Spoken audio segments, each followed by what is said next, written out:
दोस्तों, आप सभी का मेरे यूट्यूब चैनल साइल एजुकेशन क्लासेज में स्वागत है। जैसा कि आज हम लोग अर्थमेटिक प्रोग्रेशन समानांतर श्रेणी में क्वेश्चन नंबर 7 को सॉल्यूशन करेंगे। क्वेश्चन नंबर 7 को किस तरीके से सॉल्यूशन किया जाता है, ये जो क्वेश्चन है बिहार बोर्ड का ही है। क्वेश्चन नंबर 7 आपका कहता है का उस एपी का एक 100 पद ज्ञात कीजिए जिसका 11वां पद 38 और 16वां पद 73 है।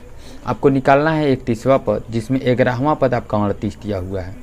चलिए, आप क्या करते हो, जब हल करने की कोशिश करोगे तो लिखोगे 11वां पद, यानी कि 11वां पद आपका जो है 38 है। तो इसका समीकरण पहले बैठाओगे तो ये हो जाएगा a प्लस 11 है ना, तो एक बैक आ जाइएगा तो ये हो जाएगा 10d। सबसे आसान ये हो जाता है समीकरण कितना 1। फिर सेकेंड कहता है का कि और 16वां पद 73 है, मतलब कि 16वां पद आपका 73 है। मतलब a प्लस कितना बोलिएगा, जैसे यहाँ बोले हैं 11वां पद a प्लस 10d, तो यहाँ हो जाएगा a प्लस 15d बराबर में हो जाता है 73। ये हो जाता है समीकरण 2। आपको a 31वां पद निकालना है, मतलब a 31 बराबर वाट। हल करेंगे जब, अभी क्या करेंगे, अब देखिए हल करने की मेन बेस क्या है। आपका जो समीकरण 1 और समीकरण 2 जो दिया गया है, समीकरण 1 और समीकरण 2 में a और d का मान निकालना है। तो जब a और d का मान निकल जाएगा तो 100% a 31वां पद आप आसानी से निकाल लोगे। आप क्या करो, समीकरण 1 में से लिखोगे, समीकरण 1 में से 2 को घटाने पर अब आप कहोगे सर कि हम लोग जोड़ने पर क्यों न लिख रहे हैं। तो अंतर ये है कि यहाँ आपका जो a का मान है ये जो है आपका प्लस में है और ये भी a जो है आपका प्लस में है। तो हम क्या करते हैं, इसलिए लिखे हैं क्या करने पर, घटाने पर। तो हमारा हो जाता है a प्लस कितना d 10d, अब बराबर में हो जाता है आपको 38।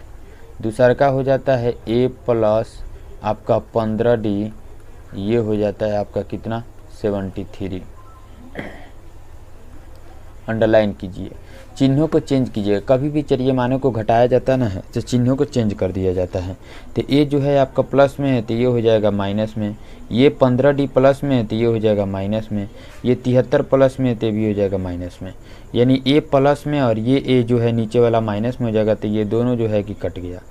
ये 10 जो है प्लस में है और 15d जो है वो आपका माइनस में है।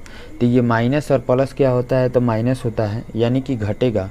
जब घटेगा तो 15 में से जब 10 घटाइएगा तो ये हो जाएगा आपको -5d। ठीक है, फिर इसके बाद बराबर करते हैं।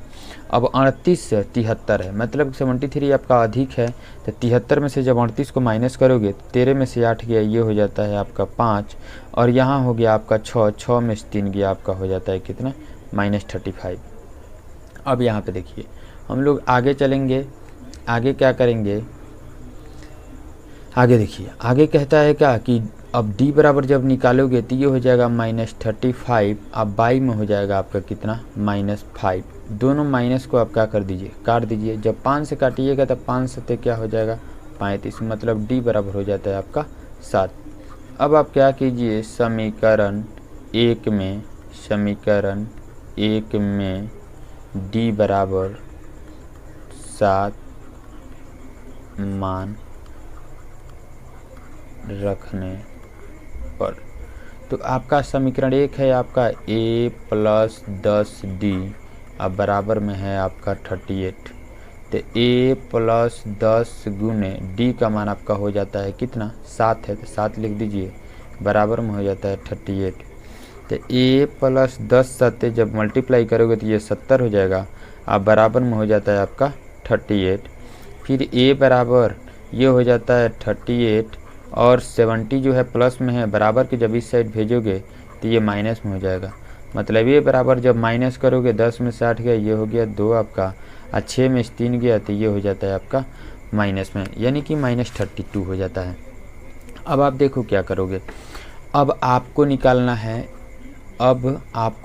है a 31वां पद, मतलब कि a 31वां पद। तो a 31वां पद अभी मैंने बोला कि एक बैक आ जाना है, मतलब a प्लस कौन डी हो जाएगा 30D। ए का मान हो जाता है -32 अब प्लस 30 गुणे डी का मान हो जाता है आपका 7। ये हो जाता है -32 प्लस 7 त्रिक 21 210। अब आप माइनस में और ये प्लस में, माइनस प्लस क्या होता है, माइनस यानी घटेगा। 10 में से 2 गया ये हो जाता है 8, यहाँ बचा 0, 0 में से 3 तो जाएगा नहीं, तो 10 में से 3 गया तो ये हो जाता है आपका 7, और यहाँ 2 है तो 2 के बदले आपका 1 बच जाता है। यही आपका आंसर हो जाता है। आशा करता हूँ आपको ये वीडियो समझ में आया होगा। आप लोग मेरे चैनल को सब्सक्राइब कर देंगे और शेयर लाइक ज़रूर कर देंगे, ताकि कभी भी मैं वीडियो बनाऊँ और अपलोड करूँ तो उसका नोटिफिकेशन आपको मिलता रहे। आप सभी को जय हिंद।